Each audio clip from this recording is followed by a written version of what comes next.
ಯಾವಲ್ಲಿ ಒಂದು ಕೇಳ ಸುಮ್ಮನೆ. ಎಣ್ಣೆ ನಮ್ದು ಊಟ ನಿಮ್ದು, ಊಟ ನಿಮ್ದು ಎಣ್ಣೆ ನಮ್ದು. ಯಾಟೆ ಎಲ್ಲ ಹೋಗಿ ಸೇರ್ಕೊಂಬಿಟ್ಟಿದ್ದು ಎಲ್ಲ ಫ್ರೆಂಡ್ಸ್ ಜೊತೆ ನನ್ನ ಕರೆದೇ ಇಲ್ವಲ್ಲ ಬಡ್ಡಿ ಮಗನೇ. ಇಲ್ರಿ ಯಜಮಾನ್ರೆ, ಈ ನೆಲಮಂಗಲದಲ್ಲಿ ಈ ಹಳೆಯ ಗಂಡಸರೆಲ್ಲ ಸೇರಿಕೊಂಡು ಕೆಲವು ಜನ ನಾವು ಅಡುಗೆ ಮಾಡಿಸ್ತೀವಿ, ಇನ್ನು ಕೆಲವು ಜನ ನಾವು ಎಣ್ಣೆ ತೊಗೊಂಡು ಬರ್ತೀವಿ ಅಂತ ಹೇಳಿ ಒಟ್ಟಿಗೆ ಸೇರಿಬಿಟ್ಟಿದ್ದಾರೆ. ನೋಡ್ಲ, ಇದು ಕಾಣ್ಲ ಗಂಡಸರು ಖುಷಿ ಪಡೋ ವಿಚಾರ ಅಂದರೆ. ಎಲ್ಲ ಹೆಣ್ಮಕ್ಳು ಸೇರ್ಕೊಂಡು ಬಳೆ ಸರ ಸೀರೆ ವ್ಯಾಪಾರ ಮಾಡ್ತಿದ್ರೆ ಗಂಡು ಮಕ್ಕಳು ಚಿಕನು ಮಟನು ಬೇಯಿಸ್ಕೊಂಡು ಕಾಡಲ್ಲಿ ಕೂತ್ಕೊಂಡು ಎಣ್ಣೆ ಹೊಡಿತಾವ್ರೆ. ಇದು ಅಲ್ವೆಲ್ಲ ಜೀವನ ಅಂತ ಅಂದರೆ. ಪಾಪ ಗಂಡುಗಳು ಹೆಣ್ಣುಗಳಿಂದ ರೋಸ್ ಹೊಂಟೋಗಿ ಹಿಂಗೆ ಯಾವ್ದಾನ ಪೊದೆ ಫಸಲುಗಳಲ್ಲಿ ಸೇರ್ಕೊಂಡು ಪಾರ್ಟಿ ಮಾಡಿ ಎಂಜಾಯ್ ಮಾಡಿಬಿಡ್ತಾರೆ.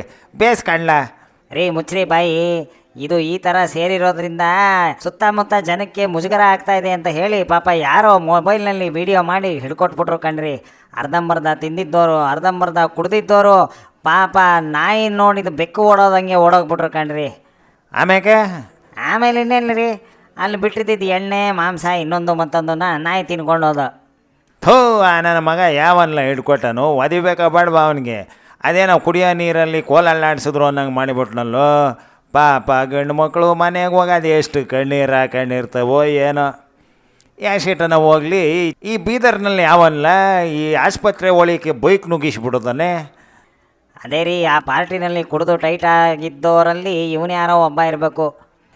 ಇಲ್ಲ ಕಣ್ಣ, ಇದು ಏನು ಅಂತ ಅಂದರೆ ಇದು ದುರಹಂಕಾರದ ಪರಮಾವಧಿ. ಪೊಲೀಸ್ನವ್ರು ನೋಡು ಹೆಂಗೆ ಕೊಟ್ಟರು ಕವಾತುಗಳ ಅಂತ ಕರ್ಕೊಂಡೋಗಿ ಉಲ್ಟಾ ಮನಗಿಸಿ ನನ್ನ ಮಕ್ಕಳು ಹಣ್ಣು ಮ್ಯಾಗ ಬರೆ ಎಳೆದು ಬಿಡಬೇಕು ಕಣ. ಯಾಟೆ ಏನಂತೀಯ? ಹೌದೌದ್ರಿ, ಈ ಥರದ್ದೆಲ್ಲ ಮಾಡಬೇಕು, ಮಾಡಿದ್ರೇ ಬುದ್ಧಿ ಬರೋದು. ಆಮೇಲೆ ಚನ್ನಪಟ್ಟಣಕ್ಕೆ ಒಂದು ದೊಡ್ಡ ಆನೆ ಬಂದ್ಬಿಟ್ಟಿದೆ ನೋಡ್ರಿ. ಇದು ಯಾವುದಲ್ಲ ದೊಡ್ಡ ಆನೆ? ಈ ಪಾರ್ಟಿ ಮೋಟ್ ಬಾಲದಾನೆ. ಮೊನ್ನೆ ಒಂದು ಆನೆ ಮರಿ ತಪ್ಪಿಸಿಗೆ ಮುಂದ್ಬಿಟ್ಟಿತ್ತಲ್ಲ ಸಣ್ಣದು, ಅದನ್ನು ನೋಡಿಕೊಂಡು ಯಾವುದೋ ಇದು ದೊಡ್ಡ ಆನೆ ಬಂದಿರಬೇಕು. ನೋಡ್ಲ, ಈಗಿನ ಕಾಲದಾಗೆ ಪ್ರಾಣಿಗಳಲ್ಲೂ ಲವ್ವು ರೊಮ್ಯಾನ್ಸು ಇರ್ತದೆ ಅನ್ನೋದು ಪ್ರೂವ್ ಆಗಿಬಿಡದೆ. ದೊಡ್ಡದು ಸಣ್ಣ ದುಡಿಕೊಂಡು ಬಂದೈತೆ ನಿನ್ನಂಗೆ ಅಲ್ವೆಲ್ಲ. ರೀ ಬಿಡ್ರಿ, ಇವತ್ತು ವೀಕೆಂಡು, ಹೋಗಿ ಸ್ವಲ್ಪ ಎಲ್ಲಾನ ರಿಲ್ಯಾಕ್ಸ್ ಮಾಡೋಣ, ಬರ್ತೀರಾ? ನಡಿಲ ಜಲ್ದಿ ವಿಜಯನಗರದ ಕಡೆ ಹೊಂಟು ಬಿಡೋಣ. ನಮ್ಮ ಅಟೆಂಡೆನ್ಸು ವೀಕೆಂಡಲ್ಲೂ ಅಲ್ಲೇ, ವೀಕ್ ಡೇಸ್ನಲ್ಲೂ ಅಲ್ಲೇ.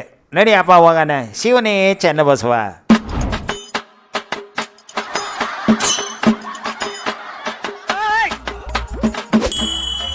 ಯಾವಲ್ಲಿ ಒಂದು ಕೇಳ ಸುಮ್ಮನೆ.